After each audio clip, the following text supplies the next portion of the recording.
আল্লাহ পাকের এই হুকুম পাইয়া কলম হযরতে আদম আলাইহিস সালাতু ওয়াস সালাম থেকে শুরু করে নূহ নবী পর্যন্ত, নূহ নবী থেকে শুরু করে হযরতে মুহাম্মদুর রাসূলুল্লাহ সাল্লাল্লাহু আলাইহি যত নবী পয়গম্বর আম্বিয়া এসেছে প্রত্যেকের জিন্দেগি লিখেছে, বলেন সুবহানাল্লাহ। শুধু তাই নয়, দুনিয়ার শুরু থেকে লাস্ট পর্যন্ত যত মানুষ আর মাখলুকাত, পায়খানার মধ্যে যে কীট আছে, পিপিলিকা আছে, আমাদের চোখে ধরে না, এমন প্রাণীও দুনিয়াতে আছে না নাই? আল্লাহ পাকের হুকুম পাইয়া এই কলম পৃথিবীর সর্বনিম্নতম মাখলুক, আর যত উঁচু মানের মাখলুকই থাকুক সমগ্র মাখলুকাতের জিন্দেগি লিখে ফেলেছে। সুবহানাল্লাহ। আমার আপনার হায়াতে জিন্দেগি এই কলম লিখছে। জিন্দেগিতে আমি কি খাবো, কি পড়বো, কয়টা কথা বলবো, কয়টা কথা আমার কিসমতে আল্লাহ পাক রেখেছেন, এই কলম লিখে ফেলেছে, বাদ দেয় নাই, বলেন সুবহানাল্লাহ। এই কলমের কসম খাইছে আল্লাহ পাক রব্বুল আলামিন, বলেন কলমের কসম।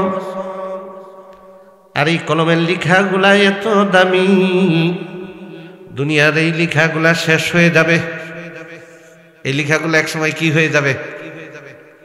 এগুলা নষ্ট হয়ে যাবে, এগুলা ওই পোকায় হয়তো খাইয়া দিবে, মাটির সাথে মিশে যাবে। কিন্তু ওই কলমের লেখা কিয়ামত পর্যন্ত নয়, শুধু জান্নাত পর্যন্ত, জাহান্নাম পর্যন্ত, ফায়সালা পর্যন্ত অবশিষ্ট থাকবে। এই লেখা নষ্ট হবে না, বলেন সুবহানাল্লাহ। কলমের কসম, কলমের লেখার কসম। বন্ধুর চরিত্রর সার্টিফিকেট দিতে গিয়া আল্লাহ পাক রব্বুল আলামিন দুইটা দামি দামি জিনিসের কসম খাইছে, বলেন সুবহানাল্লাহ। আল্লাহ পাক রব্বুল আলামিন তার বন্ধুকে সবচাইতে বেশি ভালোবাসতেন। এই জন্য কোরআন শরীফের মধ্যে সবচাইতে দামি জিনিস কলমের কসম খাইছেন, কলমের লেখার কসম খাইছেন, আর বন্ধুর সার্টিফিকেট দিছেন, ইন্নাকা লাআলা খুলুকিন আযীম। চিৎকার মেরে বলেন সুবহানাল্লাহ। আমার বন্ধু উত্তম চরিত্রের উপর প্রতিষ্ঠিত, বলেন সুবহানাল্লাহ। নবীজি সম্পর্কে আল্লাহ পাক রব্বুল আলামিন বর্ণনা দেন, খুলুকিন আযীম। খুলুকিন হাসান মানে সমান সমান প্রতিশ্রুত গ্রহণকারীকে খুলুকিন হাসান বলে।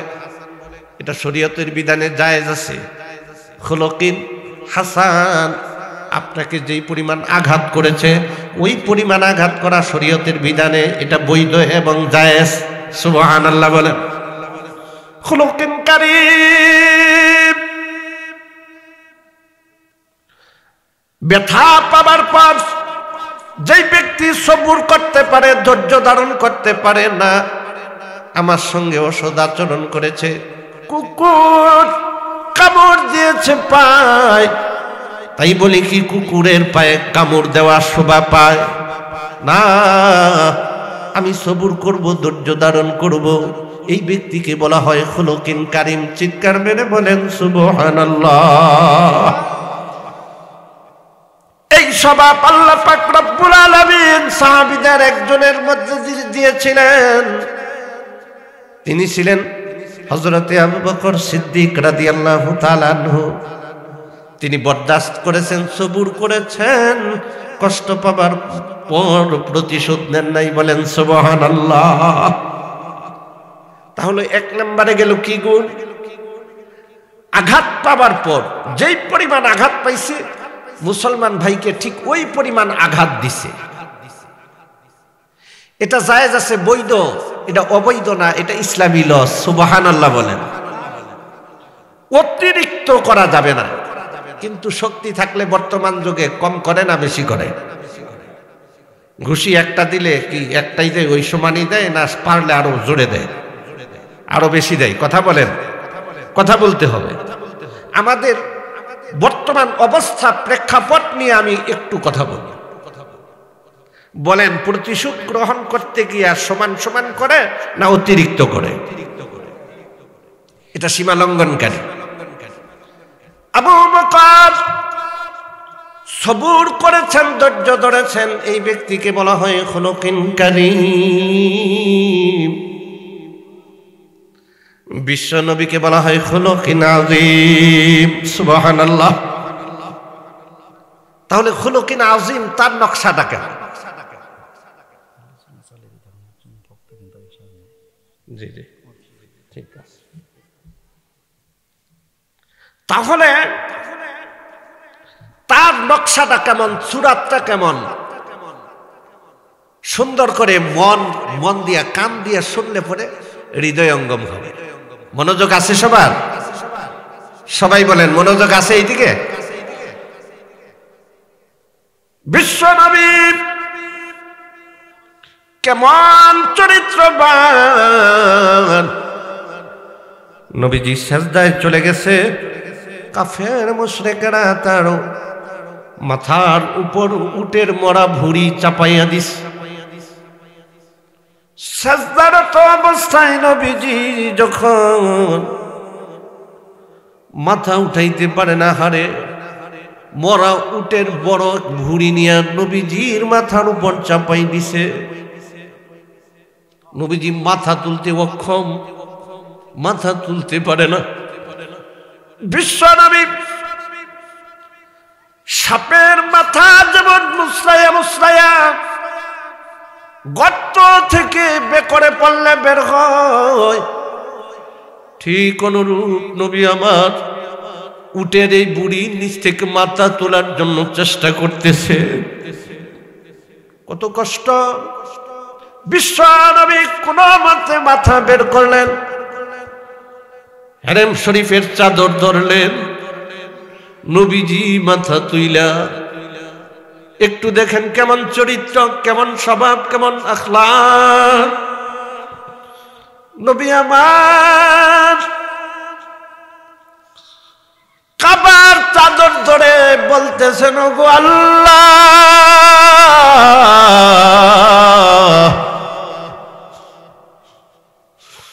মক্কার কাফের মুশরিকরা আমাকে চিনে নাই, আমি নবী ওরা বুঝে নাই, আমি যে নবী ওরা যদি জানতো আমার ঘাড়ের উপর ওরা ভুঁড়ি চাপাইয়া দিত না। ওগো আল্লাহ, আমার মাথার উপর ঘাড়ের উপর ভুঁড়ি চাপাইয়া দিছে, আমাকে কষ্ট দিছে, এই জন্য তুমি মক্কাবাসীর উপর রাগ হইও না। আল্লাহ, তুমি আবার রাগ হইয়া তুমি গজব দিও না।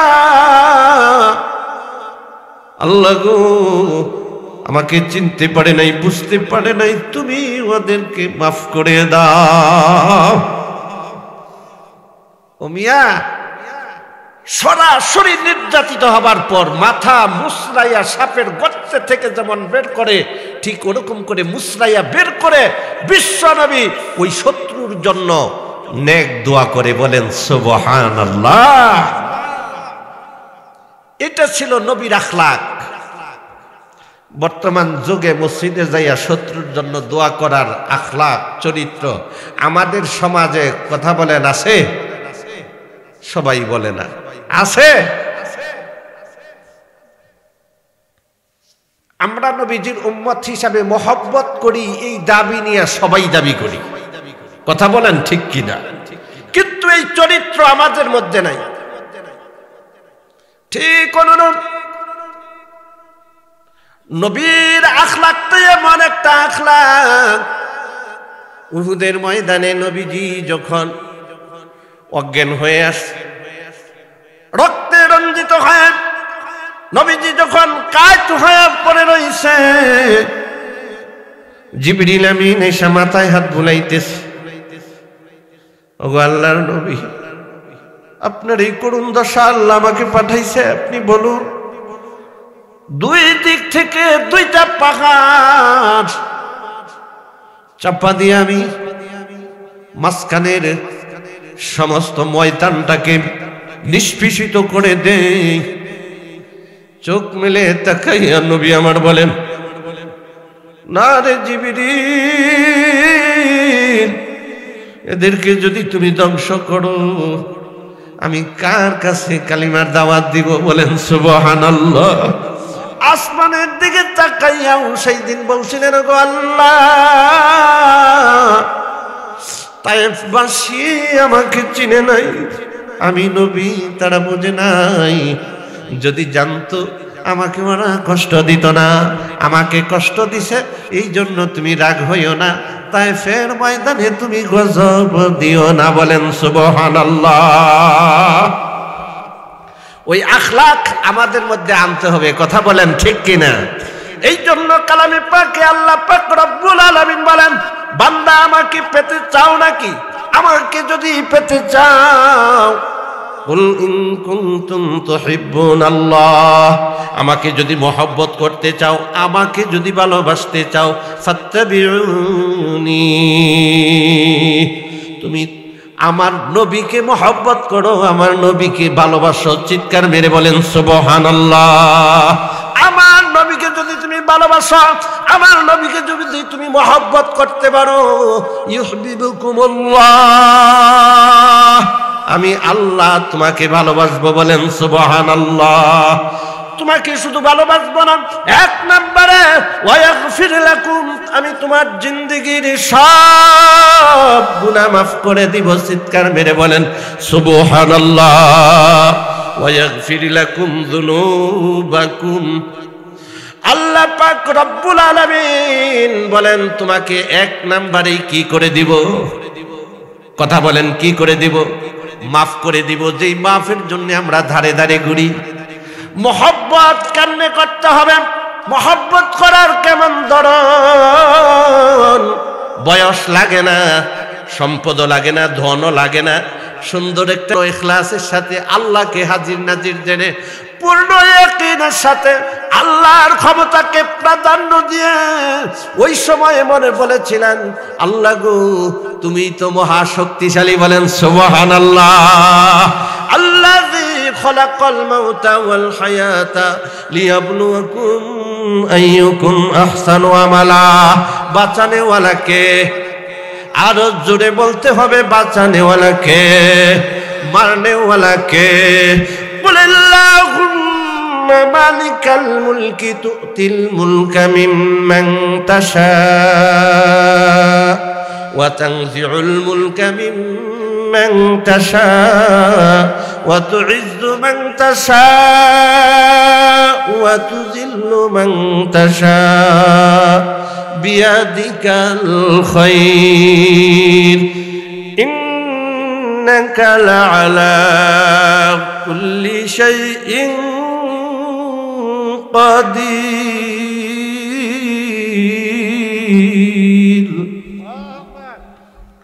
ইজ্জত দিবার মালিক কে? জোরে বলেন, ইজ্জত দিবার মালিক কে? বেইজ্জতি করার মালিক কে? মৌলবী পূর্ণ ইয়াকিনের সাথে ইখলাসের সাথে আল্লাহকে বললেন, তুমিই তো ক্ষমতাবান, দুনিয়ার মাখলুক তো সব অক্ষম, আসলেই ক্ষমতার মালিক কে? আল্লাহ। এই জন্য মৌলবী আর ভয় করলেন না। হুজুর, গাত ধাক্কা দিয়া যদি আপনি আমাকে এই কূপের মধ্যে ফেলাইয়া দেন, আমি মনে করব ওই মালিকে ওই আল্লাহ এইটাও আমার মঙ্গলের জন্য করেছেন। বলেন সুবহানাল্লাহ। বাচ্চার আরো রাগ উঠছে। বাচ্চা রাগের সাথে মৌলবীকে জোরে ধাক্কা মারছে।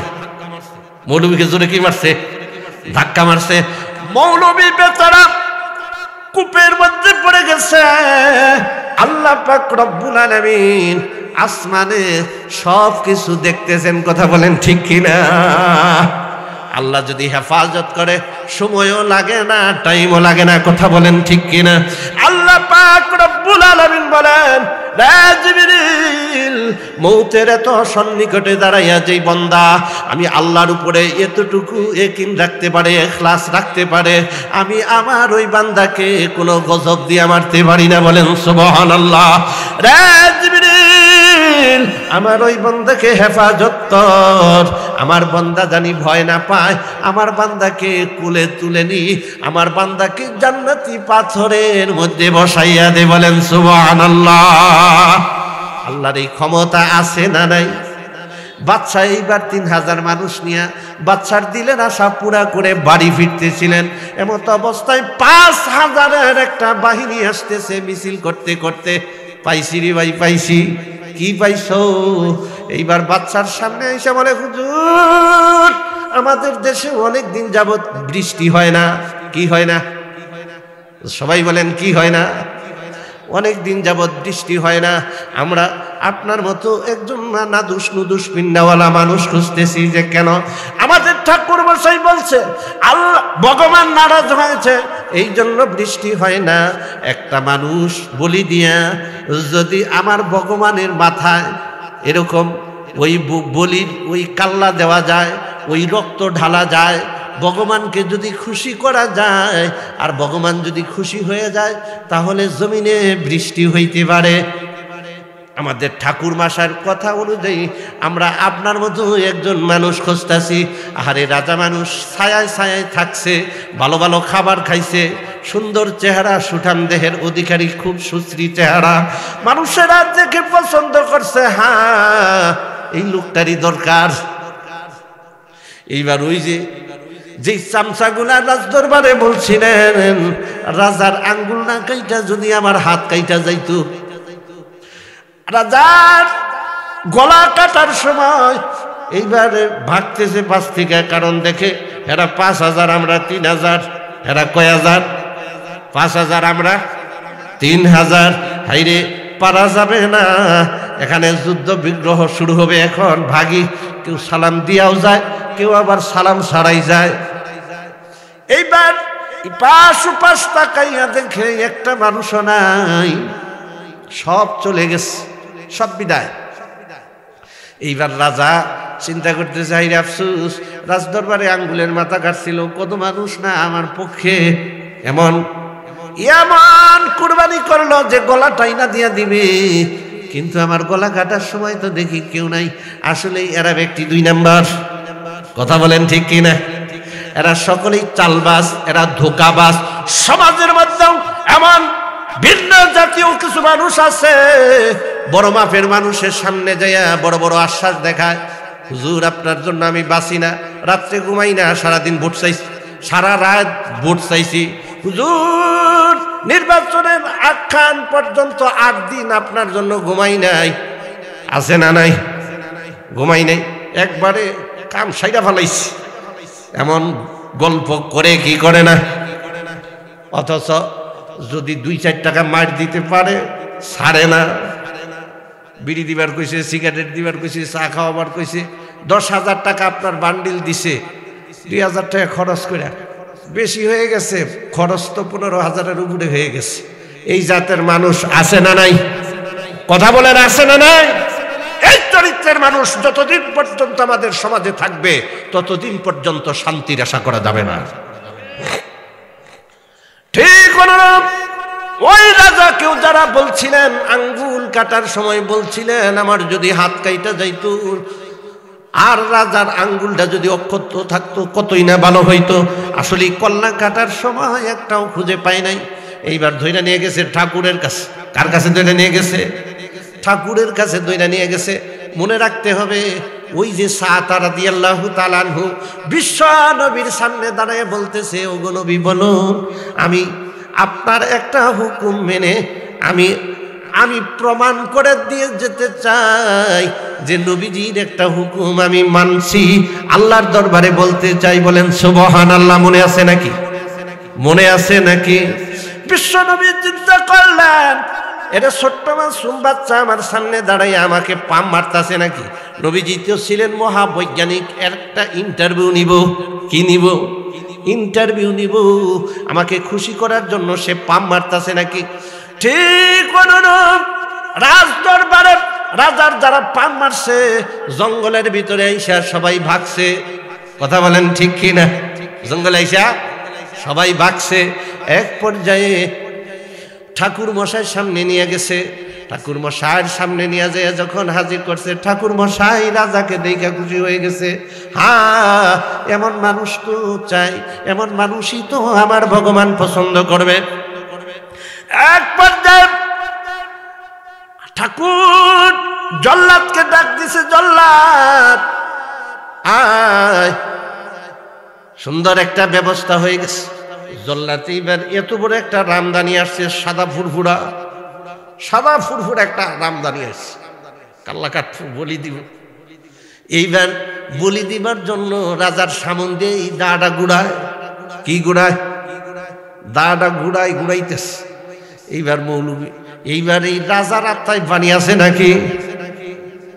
গাড্ডা কাটবো, এই জন্য মৌলবী এই রাজার সামনে এই জল্লাদ এসে যখন দা ঘুরাইতেছে, ওর তো আত্মায় পানি নেই।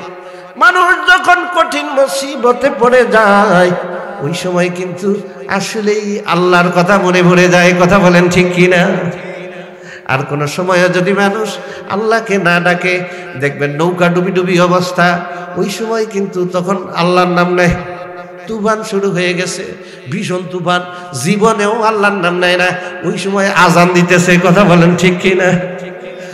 আবার কোন মানুষ অ্যাক্সিডেন্ট দেখেছে, তিনি কোনো মতে বেঁচে গেছে, কতর হাত গেছে গা, পা গেছে গা, কারো কল্লা গেছে গা। এই দৃশ্য দেখে তার শরীরে একটা কম্পন এসে গেছে, ভয় এসে গেছে। দেখবেন ওই সময় লোকটা আল্লাহ আল্লাহ করতেছে, লা ইলাহা ইল্লা আনতা সুবহানাকা ইন্নী কুনতু মিনাজ জালিমিন পড়তেছে। কথা বলেন ঠিক কিনা?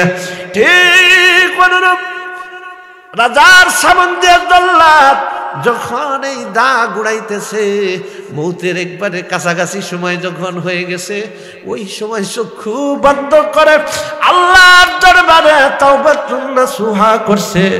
বাদশা বলতেছে, ওগো আল্লাহ, আমার বোঝার বাকি নাই, মৌলবীর সঙ্গে সামান্য কথার কারণে সামান্য একটা কথা বলেছে, এই জন্য আমি গার ধাক্কা দিয়ে কূপে ফেলাই দিছি। আল্লাহ গো, আমার অন্যায় হয়েছে, আমি বুঝতে পারছি, এইটা তোমার বরদাস্ত হয় নাই। ওগো আল্লাহ, আমি বুঝেছি আমার কঠিন একটা ভুল হয়েছে, আমাকে তুমি মাফ করে দাও। বলেন সুবহানাল্লাহ। এমন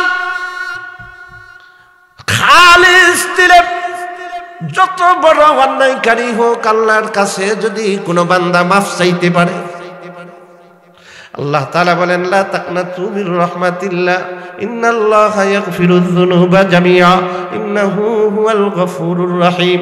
বান্দারে, সাগরের ফেনার মতো গুনাহ করে ফেলেছো নাকি? এত অসংখ্য পাহাড় পরিমাণ গুনাহ করে ফেলেছো নাকি? ভয় পাইও না, নিরাশ হইও না, আমি আল্লাহর কাছে মাফ চাও, আমি আল্লাহ তোমাকে মাফ করে দিব। বলেন সুবহানাল্লাহ। আর জোরে বলেন সুবহানাল্লাহ। এই জন্য আমরা যে যতই গুনাহ করি না কেন, আল্লাহকে যদি আল্লাহ বলে ডাক দিয়ে মাফ চাইতে পারি, আমার মালিক কারো কাছে শুনবে না। আল্লাহ ইচ্ছা করে আমাকে আপনাকে গফুরুর রহিম মাফ করে দেবে। কথা বলেন ঠিক কিনা? আল্লাহ পাক রব্বুল আলামিন যখন বান্দাকে মাফ করে দেয়, তখন আল্লাহ পাক তার জন্য রাস্তা খুলে দেয়। বলেন সুবহানাল্লাহ। আল্লাহ ওই বাচ্চার ডাক শুনছে কি শুনে নাই? আরো জোরে বলেন, শুনছে কি শুনে নাই? ওই দা থেকে বাঁচাইতে পারবে কি পারবে না? আল্লাহর এই ক্ষমতা আছে না নাই? আরো জোরে বলেন, আছে না নাই? চিৎকার মেরে বলেন, আল্লাহর এই ক্ষমতা আছে না নাই? আল্লাহ পাক রব্বুল আলামিন রাস্তা খুলে দিছে। জল্লাদকে হুকুম করার আগে এইবার ঠাকুর মশাই বলতেছে, আচ্ছা এই জল্লাদ একটু থাম। সুবহানাল্লাহ বলেন।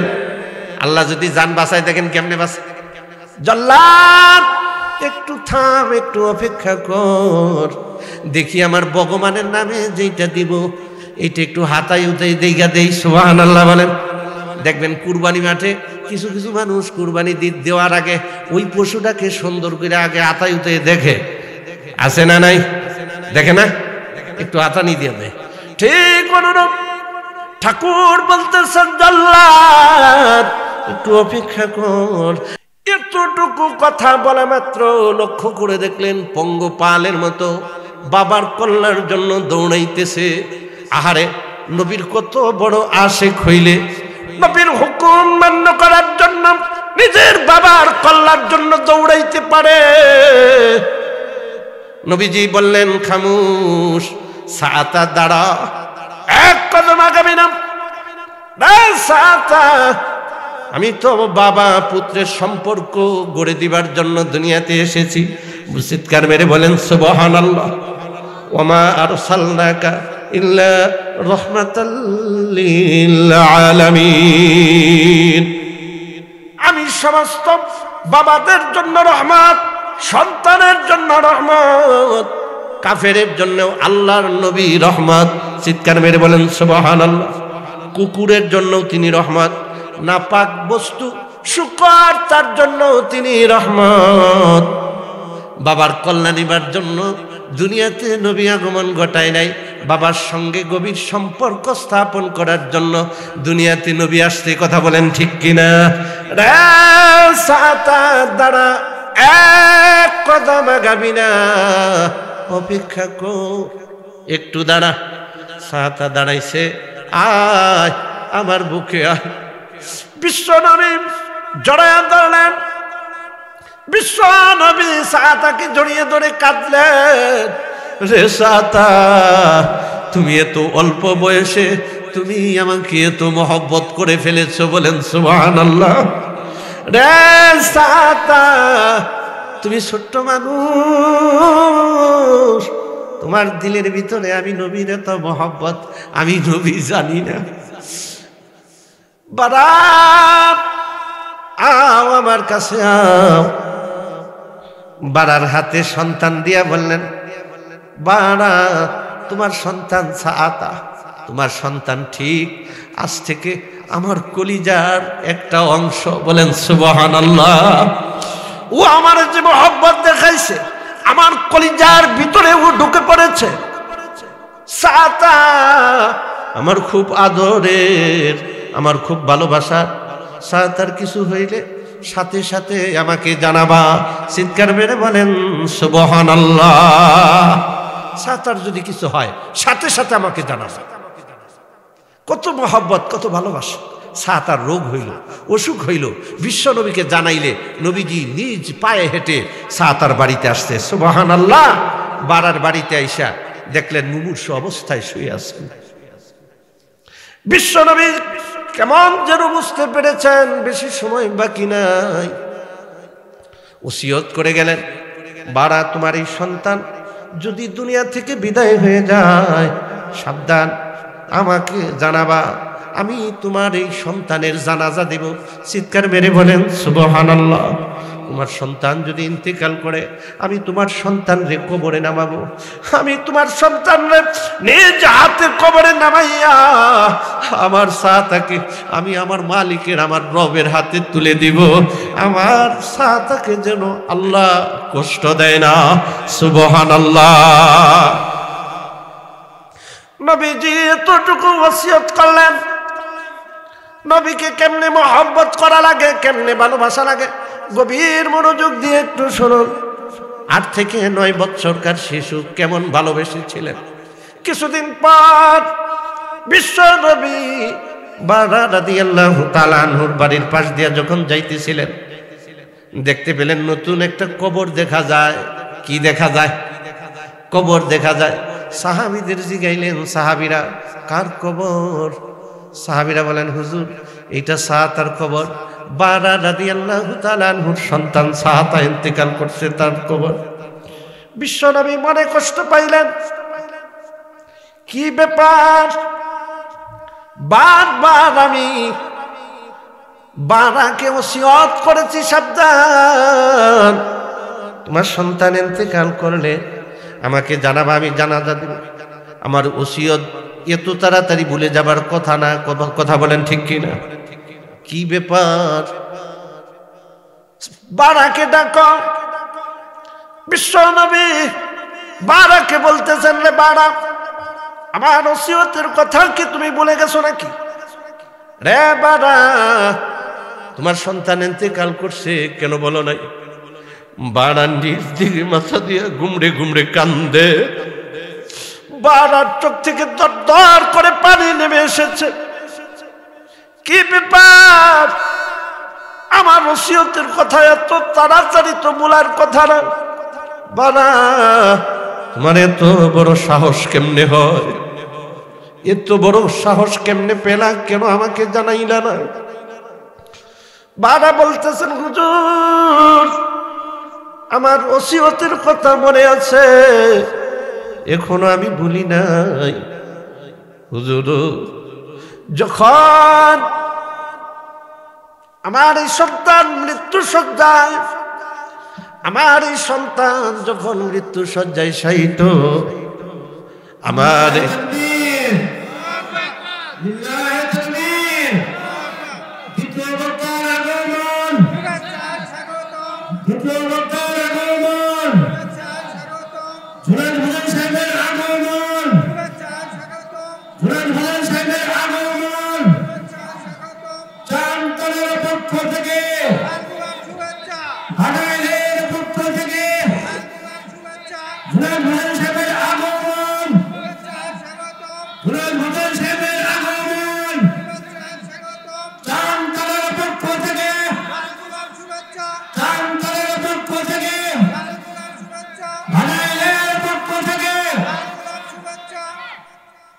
আলহামদুলিল্লাহ, দ্বিতীয় বক্তা যিনি, তিনি এসে গেছেন।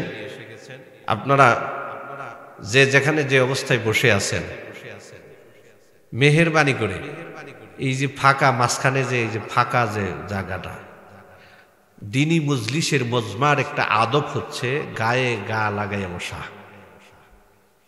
এটার মধ্যে রহমত হয়, বরকত হয়। দিনী মজমায় বসা এটা একটা আদব। মাঝখানে ফাঁকা জায়গা না থাকা, একটু জিকির করি আর সামনে আগায়া আগায়া ফাঁকা জায়গাগুলো পুরা করে বসি, একটু জিকির করি, লা ইলাহা ইল্লাল্লাহ, জবান খুলে লা ইলাহা ওয়ালা ইলাহা। যারা নড়াচড়া করতেছেন না, খুব অলসতা লাগতেছে না, একটু জিকির করি, লা ইলাহা। এই ফাঁকে চলে যায় না, এই ফাঁকে আবার কেউ ফাঁকি দিয়েন না, লা ইলাহা লা ইলাহা ইল্লাল্লাহু মুহাম্মাদুর রাসূলুল্লাহ সাল্লাল্লাহু আলাইহি ওয়াসাল্লাম। বিশ্বনবী বলতেছেন, বাড়া এত বড় সাহস কেমনে পাইলা? আমি তো তোমাকে বললাম তোমার সন্তান ইন্তেকাল করলে আমি জানাজা দিব, আমি তোমার সন্তানের কবরে নামবো, আমি নিজ হাতে তোমার সন্তানকে আল্লাহর হাতে সুপর্দ করব। চিৎকার মেরে বলেন সুবহানাল্লাহ। হুজুর আপনি বলেছেন আপনি জানাজা দিবেন। হুজুর আমার সন্তান যখন মৃত্যু সজ্জায়, মৌতের আগ মুহূর্তে আমার সন্তান আমাকে ডাকলেন, আব্বু আব্বু গো একটু কাছে আও, শেষ কথাগুলি আমি বলতে চাই। আব্বু আমি জানি আমার নবী আমাকে কেমন মহব্বত করে, বলেন সুবহানাল্লাহ। আব্বু আমার নবী আমারে কতটা ভালোবাসে আমি জানি। দুনিয়াতে কোনো মানুষকে যদি দিল থেকে মহব্বত করে, আসলে এই মহব্বতটা যদি দিলের মহব্বত হয়, যেই মানুষটাকে মহব্বত করে ওই মানুষটাও কিন্তু আজ করতে পারে, বুঝতে পারে। কথা বলেন ঠিক কিনা? যদি কেউ দুশ্মনী করে এটাও বোঝা যায়, বন্ধুত্ব করতে চাইলেও তার ফেস কাটিং দেখে বোঝা যায় ছাতা মৃত্যু শয্যায় শায়িত। আব্বু আমার ইন্তিকাল যদি রাত্রিবেলায় হয়, আব্বু গো এই রাত্রির বেলায় যদি নবীর কাছে এই সংবাদ পৌঁছাও, আব্বু আমার নবী আমার মৌতের কথা শুনলে এক মুহূর্ত আর দেরি করবে না, রাত্রি বেলায় চলে আসবে। আব্বু গো রাত্রি বেলায় আমার নবী এত দূর রাস্তা অতিক্রম করে আসবে, না জানি কোন কাফের আবার উট পেতে রাস্তায় বসে থাকবে, আমার নবীকে মারবে, আমার নবীকে আঘাত করবে। আব্বু মক্কা কানাচ্ছে নবীজির শত্রু, রাত্রে যদি আমার মৃত্যু হয়ে যায় নবীকে এই সংবাদটুকু দিবা না, নবীকে না জানাইয়া আমার মৌতের শেষ ওসিয়ত নবীকে না জানাইয়া আমাকে দাফন করবা। দিনের বেলায় যদি আমার মৌত হয় তাইলে নবীরে জানাবা। চিৎকার মেরে বলেন সুবহানাল্লাহ। কর্মকর্তা চাকরি করে তারপরেও কিন্তু রাজা চিনত না, কথা বলেন ঠিক কিনা? সবাই চিনত না, কারণ টেলিভিশন ছিল না। বাচ্চা ইব্রাহিম বিন আদহাম জঙ্গলের ভিতরে মুরাকাবা করতেছে, দেখবেন কিছু পুলিশ দুষ্টু প্রকৃতির হয়, ফট কইরা হুদাই রিকশা মধ্যে বাড়ি মারে, দেখেন নাই আপনারা? কোন কারণ ছাড়া অকারণে গায়ে পোশাক আছে, পুলিশ আছে, পাওয়ার আছে, গুতে একটা মারলো, রিকশাওয়ালা বেটাই তো আর কিছু করতে পারবো না। আছে না নাই? এমন লোক আছে না?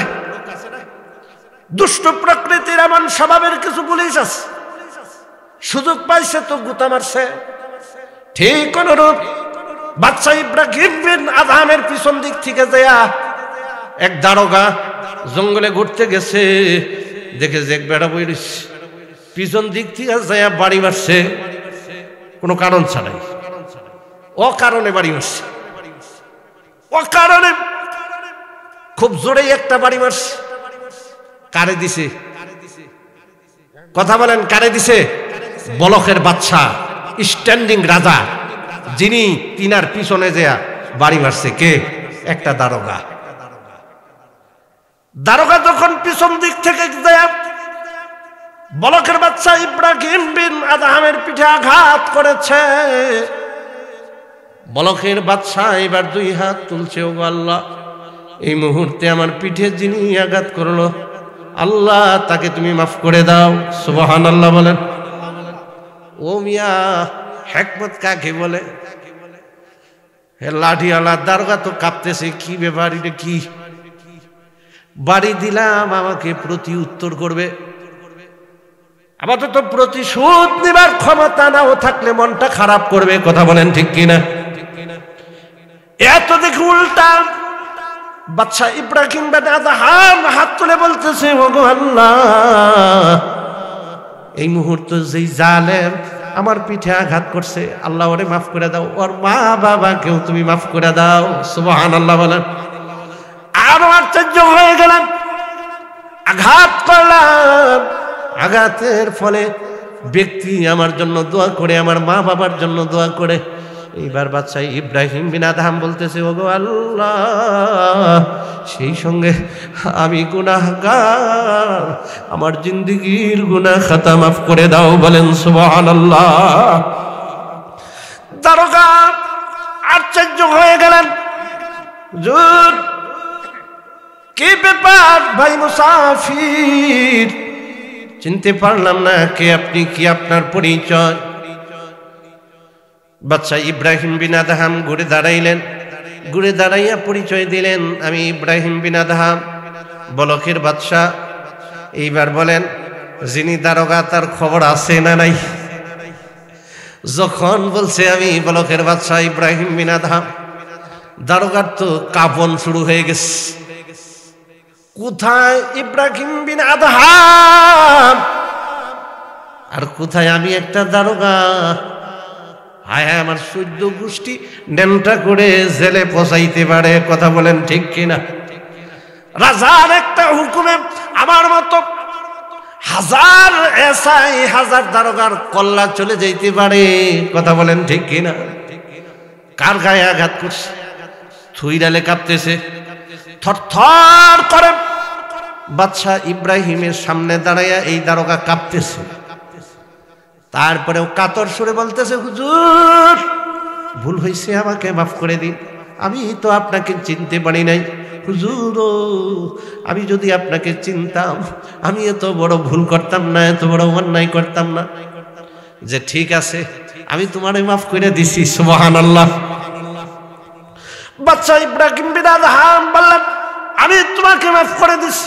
এইবার দারোগা একটু সাহস পাইলেন। দারোগা জিজ্ঞেস করতেছেন, হুজুর মাফ পাইলাম, ঠিক আছে হুজুর, আমি আপনার পিঠে আঘাত করলাম, আঘাত করলে পরে আপনি আমার উপর চড়াও হইলেন না, রাগ হইলেন না, আমাকে ধমক মারলেন না, বিনিময়ে আপনি আমার জন্য দোয়া করলেন, আপনি আমার মা বাবার জন্য দোয়া করলেন। ঘটনা কি, কারণটা কি, হিকমত তো বুঝলাম না। ইব্রাহিম বিন আদহাম বলতেছেন, রে দারোগা, আমি বাদশার সন্তান, আমি নিজেও বাদশাহ, আমি জন্মগ্রহণ করেছি স্বর্ণের চামচ মুখে নিয়ে। আমি ছোট্ট কাল থেকে এত বড় হয়েছি, আজও পর্যন্ত আমাকে কেউ ধমক দিবার সাহস পায় নাই। সুবহানাল্লাহ বলেন। রাজার ছেলেরে কি সচরাচর ধমক দিবে নাকি কেউ? না আদরি করবে, খালি যত ভুলই হয় খালি কব না শুদ্ধ হইছে। কথা বলেন ঠিক কিনা? ভুল করলে রাজার সন্তান ভুল ধরা যাবে না, শুদ্ধই বলবে। রাজার সন্তান হবার কারণে রাজ দরবারে আদরে আর সোহাগে আমি বড় হয়েছি, নিজেও রাজত্ব পেয়েছি। আজও পর্যন্ত আমার সামনে দাঁড়াইয়া কেউ কটু বাক্য পর্যন্ত বলতে পারে নাই। আজও পর্যন্ত আমার কেউ আঘাত করবে তো দূরে থাক, শক্ত করে কেউ কথা পর্যন্ত বলতে পারে নাই। সবেমাত্র কেবলমাত্র তুমি দারোগা অন্যায় ভাবে আমার পিঠে তুমি আঘাত করেছ। আমি শুনেছি বিনা দোষে কোনো মানুষকে যদি কোনো জালেম আঘাত করে, বিনা দোষে যদি কেউ কারো উপর অত্যাচার করে, বিনা কারণে যদি কোনো ব্যক্তি কারো উপর আক্রমণ করে, ওই মুহূর্তে যিনি আক্রমণকারী তিনি হয়ে যায় জালেম। কথা মনে রাখবেন। বিনা দোষে আপনিও যদি কারো উপর অন্যায় করেন, অত্যাচার করেন, আপনি যখন টর্চার করেন, আপনার নাম তখন হয়ে যায় জালেম। আপনি যত বড় হাজী সাহেব থাকেন, যত বড় মোল্লাই থাকেন, যত বড় মুফতি আর মুহাদ্দিস আর মুহাক্কিক থাকেন, আপনি অন্যায়ভাবে কারো উপর জুলুম করেছেন, আপনার নাম আল্লাহর দরবারে হয়েছে কি? সবাই বলেন কি হয়েছে? জালেম হয়ে গেছে। আর জালেমের জুলুমে যিনি অত্যাচারিত, ওই সময় ওই ব্যক্তির নাম হয়ে যায় মজলুম। ওই ব্যক্তির নাম কি হয়? জালেমের অত্যাচারে অত্যাচারিত যিনি, ওর নাম হয় মজলুম। বাদশা ইব্রাহিম বলেন, আমি শুনেছি 3 ব্যক্তির দোয়া কবুল। কয় ব্যক্তির দোয়া কবুল? 1 নাম্বার, মা বাপ যদি দোয়া করে সঙ্গে সঙ্গে কবুল। 2 নাম্বার, মুসাফির যদি দোয়া করে তার সঙ্গে সঙ্গে কবুল। মজলুম ব্যক্তি যদি আল্লাহর কাছে দোয়া করে সঙ্গে সঙ্গে মজলুম, সাথে সাথে এত তাড়াতাড়ি কবুল হয়, মাঝখানে কোনো পর্দা থাকে না। চিৎকার মেরে বলেন সুবহানাল্লাহ। বাদশা ইব্রাহিম বিন আদহাম বলেন, রে দারোগা, তুমি যখন আমার পিঠে আঘাত করলা, তুমি হইলা জালেম আর আমি হইলাম মজলুম। আমি মজলুম হবার কারণে আল্লাহ আর আমার সঙ্গে যে দূরত্বটা ছিল, ভালো করে বুঝবেন, আল্লাহ আর আমার সঙ্গে যে দূরত্বটা ছিল, দূরত্বটা কমে আমি একবারে আল্লাহর কাছাকাছি হয়ে গেছি। আমি চিন্তা করলাম, জীবনে তো আল্লাহর এত কাছাকাছি হইতে পারতাম না। ওই দারোগা যদি আমার পিঠে আঘাত না করত, আমি আল্লাহর এত কাছাকাছি যাইতে পারতাম না। কথা বলেন ঠিক কিনা? সুযোগ পাইলাম, তুমি দারোগার কারণে, তুমি দারোগা আমার পিঠে আঘাত করলাম, আর আমার সুযোগ, আমার কপাল বেড়ে গেল, আমি আল্লাহর একদম কাছাকাছি হয়ে গেলাম। আমি আল্লাহকে এই জন্য আল্লাহর কাছে দোয়া করলাম, ওগো আল্লাহ, যেই ব্যক্তিটার কারণে আমি আজকে এরোপ্লেন ছাড়া, গাড়ি ভাড়া ছাড়া, কোনো মেহনত ছাড়া, কোনো তদবির ছাড়া একটা আঘাতে একবারে আল্লাহ তোমার কাছাকাছি হইতে পারলাম, ওই ব্যক্তি তো আমার বড় একরাম করছে। কথা বলেন ঠিক কিনা? একরাম করে নাই? আল্লাহর সঙ্গে এত কাছাকাছি করে দিছে ওই দারোগা। এই জন্য আমি দারোগা তোমার জন্য দোয়া করছি, বিনা পরিশ্রমে আমার পিঠে আঘাত কইরা আল্লাহ তোমার এত কাছাকাছি যেই ব্যক্তি আমাকে আসার সুযোগ করে দিল, ওগো আল্লাহ তাকে তুমি মাফ করে দাও। সুবহানাল্লাহ। আল্লাহ তার মা বাবাকেও তুমি মাফ করে দাও। ওই সুযোগে আমি নিজেও দোয়া করে নিলাম, সুযোগ পাইছি, আল্লাহর কাছাকাছি হইছি। এই জন্য আমার প্রয়োজনীয় জিনিসও আল্লাহর কাছে চেয়ে নিলাম। এক নাম্বারেই বললাম, ওগো আল্লাহ তুমি আমার জিন্দেগির সব গুনাহ মাফ করে দাও। চিৎকার মেরে বলেন সুবহানাল্লাহ। এই জন্য কোন মানুষ যখন কারো উপর নির্যাতন করবে, রুখে দাঁড়াইয়া সাথে সাথে প্রতি উত্তর দিবার চেষ্টা করবেন না, নিজে একটু সবুর করবেন। এই জন্য আপনার মর্যাদা আল্লাহ বাড়াই দিবে। একদিন হঠাৎ করে সিদ্দিক আকবর আবু বকর সিদ্দিক রাদিয়াল্লাহু তাআলা আনহু একজনকে ফট করে একটা গালি দিছে, মুখ দিয়ে বের হয়ে গেছে। অসতর্কতা বশত আমাদের অনেক সময় অনেক কিছু হয়, হয় না? আবু বকরের মুখ থেকে জবানে একটু এরকম ফল্ট হয়েছে। এখন বের তো হয়ে গেছে, তখন বলতেছে, ভাই তুমি আমার এই গালিটা ফেরত দাও। সুবহানাল্লাহ বলেন। তুমি আমাকে গালিটা ফেরত দাও। বলতেছে, হুজুর সম্ভব না। সুবহানাল্লাহ বলেন। আপনি আমাকে গালি দিছেন, সমস্যা নাই, আমি তো আপনাকে মাফ করে দিছি। সুবহানাল্লাহ। আমি আপনাকে গালি দিতে পারবো। আবু বকর বললেন, না, তোমাকে গালি দেওয়া লাগবে, ফেরত দেওয়া লাগবে। না হুজুর, আল্লাহ আপনাকে মাফ করুন, আমি আপনাকে গালি দিতে পারবো না। হুজুর আপনি নবীজিরও শ্বশুর, আপনি একজন মুরব্বী বয়োজ্যেষ্ঠ সাহাবী। হুজুর আপনার মতো সাহাবীকে গালি আমি কেন, কেউ দিতে পারবে না। না, তোমাকে গালি দেওয়াই লাগবে। তুমি যদি গালি না দাও আমি নবীর কাছে বিচার দিব। সুবহানাল্লাহ বলেন। এক পর্যায়ে আবু বকর সিদ্দিক নিজে গালি দিছে, নিজেই নবীর কাছে বিচার দিছে। সুবহানাল্লাহ। দেখেন মন দিল কেমন ছিল। অন্যায় করার পর বিচার হয়ে যাক, এই জন্য নিজে নিজে বিচার প্রার্থী হবে এমন লোক বাংলাদেশে খুঁজে পাওয়া যাবে নাকি? আমার কথা বুঝছেন? বাংলাদেশে এমন একটা মুমিন মুত্তাকি আছে নাকি? আমি অন্যায় করে ফেলেছি, আমার ভুল হয়ে গেছে, আমি আমার বিচার হোক এটা চাই, এই জন্য মাতাব্বরের পিছনে দৌড়ায়, এমন মুত্তাকি বুজুর্গ পরহেজগার মানুষ খুঁজে পাওয়া দুষ্কর ব্যাপার। কথা বলেন ঠিক কিনা? খুব কম মিলবে, পাওয়া যাবেই না বলতে চলে। কথা বলেন। নিজের ইজ্জতের ক্ষতি হবে, ইজ্জতের ঘাটতি হবে, অসম্মান হতে হবে, দরবারের ভিতরে অসম্মানিত হতে হবে। এই জন্য নিজের বুজুর্গি টিকে রাখার জন্য আমি রাতে রাতে যে ফাইদরে মাফসাবু প্রয়োজনে তাও সালিশ হইতে দিব না। কথা বলেন ঠিক কিনা? আছে না নাই? আমাদের মধ্যে ওইরকম আছে, এই যে দিলের একটা অহংকার, দেমা। কিন্তু আবু বকর নিজে বিচার প্রার্থী হইলেন। ইয়া রাসূলুল্লাহ, ইয়া হাবিবাল্লাহ, আমি আবু বকর মুখ ফেসকে বকাটা দিয়ে ফেলেছি। নবী গো, বকাটা ফেরত দিতে বলতেছি, ফেরত দেয় না, আপনি বিচার করেন। নবীজি মুস্কি মুস্কি হাসলেন। আবু বকর, আপনার দিলটা আল্লাহ এত নরম বানাইছে, সুবহানাল্লাহ, আল্লাহ আপনাকে মাফ করে দিবে। সুবহানাল্লাহ বলেন। বিশ্বনবী একদিন দাঁড়িয়ে বলতেছেন, সাহাবীরা আমার কাছে কেউ পাওনা আসো নাকি? কেউ কিছু পাবা নাকি? আজকে বলো, আমি ঋণ পরিশোধ করতে চাই। নবীজির একজন সাহাবী সুযোগ পায়া দাঁড়িয়ে গেলেন। ইয়া রাসূলুল্লাহ, আমার কাছে আপনি একটু ঋণী আছেন। যে যেমন কি ঋণ, যে হুজুর একদিন আমার পিঠে আপনি একটা বাড়ি দিছিলেন, হঠাৎ করেই রসিকতা করে নবীজি সাহাবীর গায়ে রসিকতা করে যখন টাচ করছিলেন, ওই সময় দাবি করে বসছেন আপনি তো আমার পিঠে একটা আঘাত করছিলেন।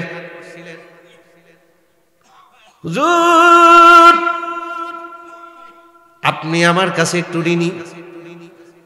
হযরতে আবু বকর, উসমান গনি, হযরতে আলী, বড় বড় সাহাবীরা বলতেছে কি আহমক, নবী নয়, রসিকতা করে দিয়েই ফেলছে, এটা আমার মজলিসের মধ্যে বলা লাগবে নাকি? কি বেকল রাগে কসমস করতেছে, কিন্তু বিশ্ব নবী যেখানে আছে কোন সাহাবী কোনো উক্তি করতে পারতো না। সুবহানাল্লাহ। বাঘের মতো গর্দার মতো পাওয়ার থাকা সত্ত্বেও নবীজির হুকুমের অপেক্ষা করতেন। হযরত ওমর এত পাওয়ারফুল একজন সাহাবী, নবীজির চোখের ইশারাতে মোমের মতো গলে যাইত। কত আদব ছিল।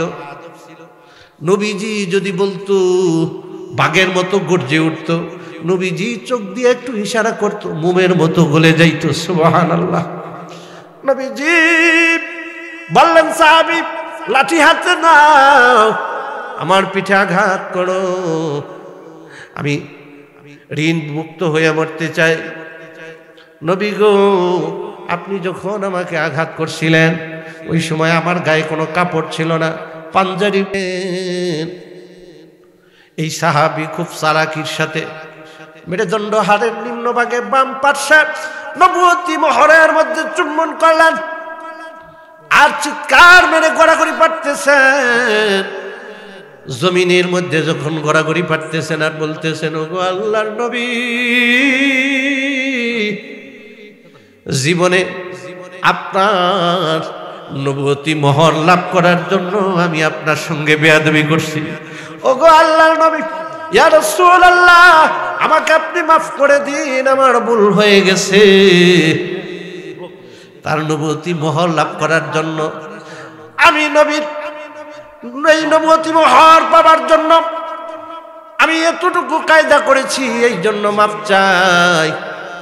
আল্লাহর নবীও এমন সামান্য রসিকতা করে নিজেকে ঋণগ্রস্ত মনে করেছেন। এই জন্য দুনিয়াতে রসিকতা করেও যদি আপনি কারো সঙ্গে মশকরা করে থাকেন, প্রত্যেকটা কথা কিন্তু রেকর্ড হচ্ছে। কথা বলেন ঠিক কিনা? আপনার আমার জবানের এত দাম, এই জবান দিয়া যখন আমি আপনি কথা বলি, আল্লাহর নবী বলেন কোন ব্যক্তি যদি দুই জিনিসের জিম্মাদারি দিতে পারে, আমি আল্লাহর নবী তার জান্নাতের জিম্মাদার। সুবহানাল্লাহ। কোন ব্যক্তি যদি দুইটা জিনিস আমানতদার রক্ষা করে, আমানতদারিত্ব রক্ষা করে আসতে পারে, আল্লাহর নবী বলেন আমি তার জান্নাতের জিম্মাদার, আমি নিজ হাতে সুপারিশ করে তারে জান্নাতে নিয়ে যাব।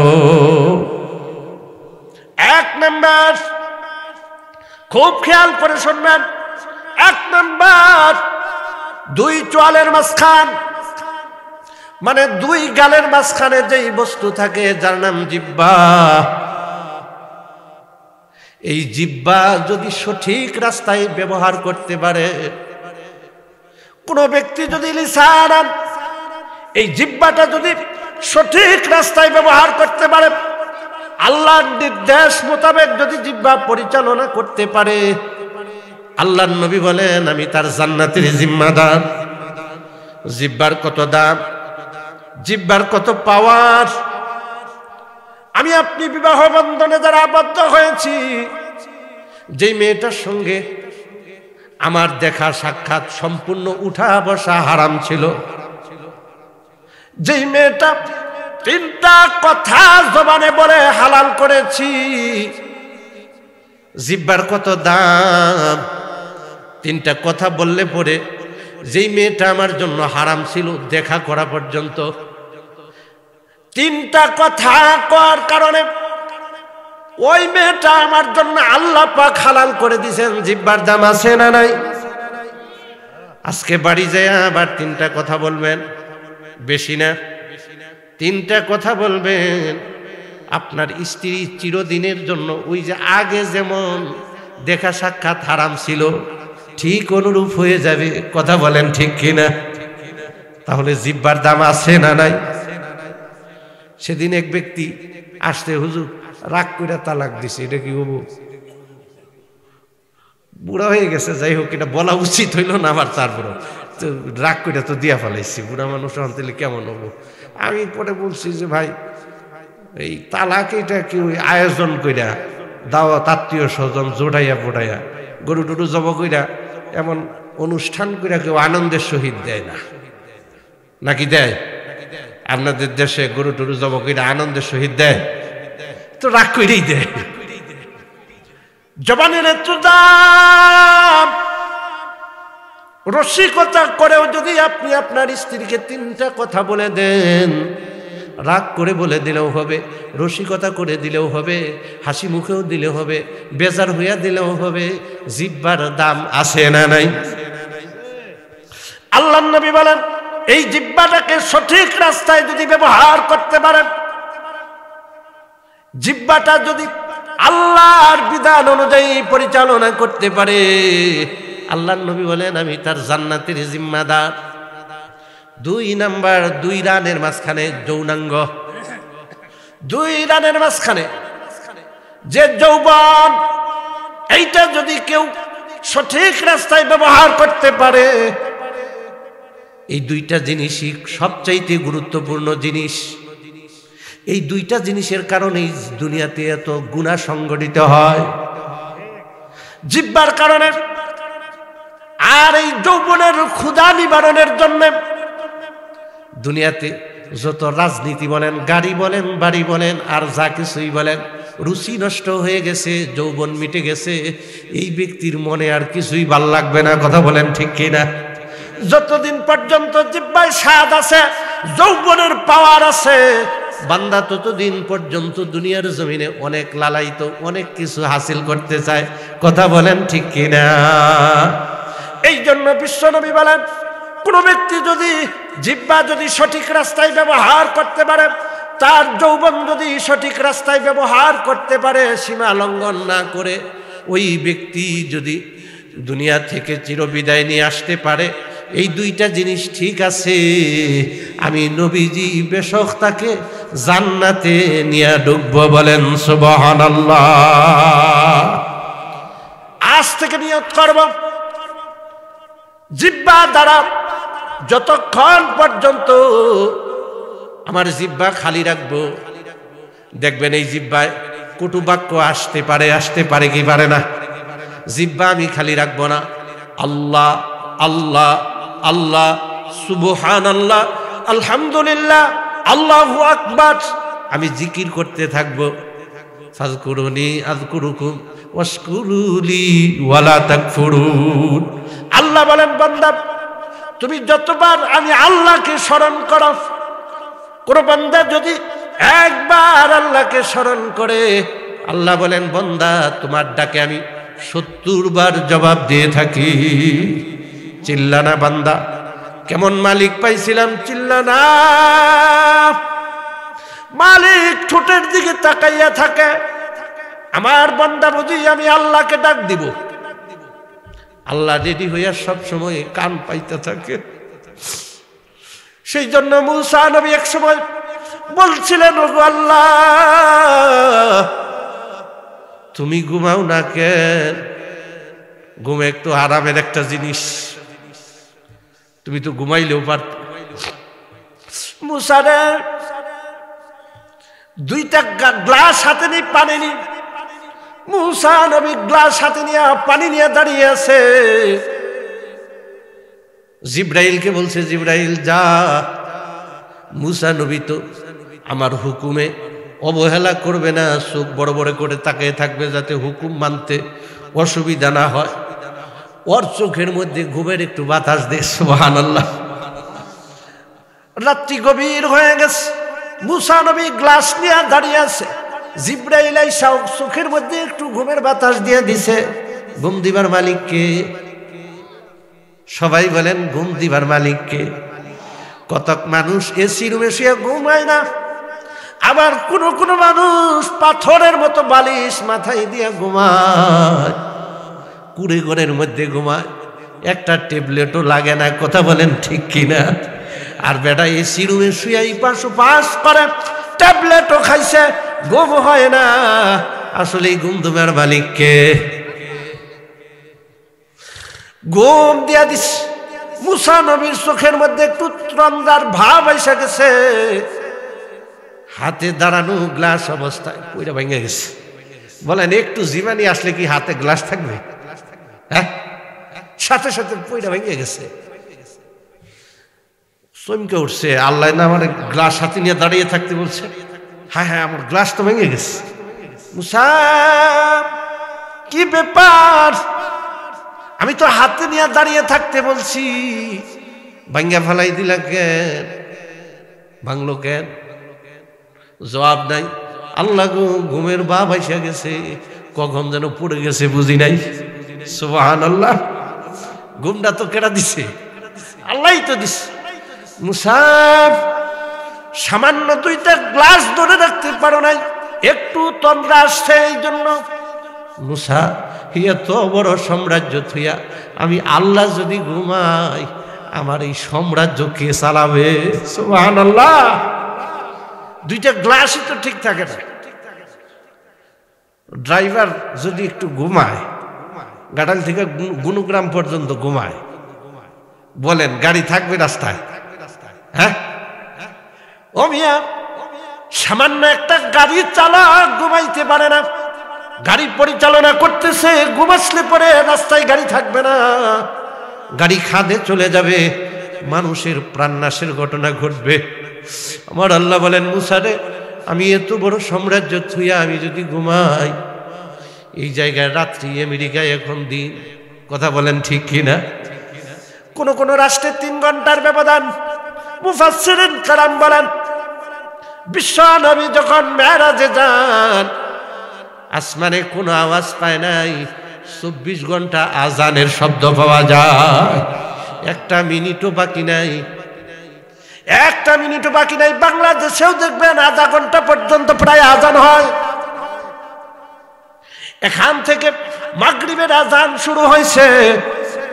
কোন জায়গায় কুমিল্লাতে, রাজশাহীতে আপনি দেখবেন 15 থেকে 20 মিনিট পর্যন্ত ব্যবধান আছে না নাই? মাগরিবের আজান এখানে হয়েছে, আবার কুমিল্লা, যশোর, ওই জায়গার মধ্যে মাগরিবের আজান ব্যবধান 15 থেকে 12 মিনিট, 13 মিনিট পর্যন্ত ব্যবধান। বাংলাদেশের মধ্যে ব্যবধান, সৌদি আরবে যান দেখবেন আরো ব্যবধান। এইভাবে মাগরিবের আজান হইতেছে অনেক সময়। মুফাসসিরিন কারাম বলেন, আসমানে কোনো শব্দ যায় না, কিন্তু 24টা ঘন্টা আজানের শব্দ শোনা যায়। চিৎকার মেরে বলেন সুবহানাল্লাহ। তার মানে রাত দিন 24 ঘন্টা আজান হইতে থাকে। চিৎকার মেরে বলেন সুবহানাল্লাহ। মুসা, তোমার মতো কোন মাখলুকের মতো আমি আল্লাহ যদি ঘুমাই, তুমি ঘুমাইছো, কিন্তু তোমার চাইতে তোমার মতো আরো হাজারো বান্দা রাত্রে উইঠা মুসিবতে পড়ে আমার কাছে সাহায্য চায়। কথা বলেন ঠিক কিনা? তুমি ঘুমাইছো ঠিক, আমি তো শুধু তোমার রাখাল নই, আমার তো আরো অনেক বান্দা আছে। সুবহানাল্লাহ। তুমি তো মনে করেছ আমি ঘুমাইছি, আল্লাহর তো ছুটি হয়ে গেছে।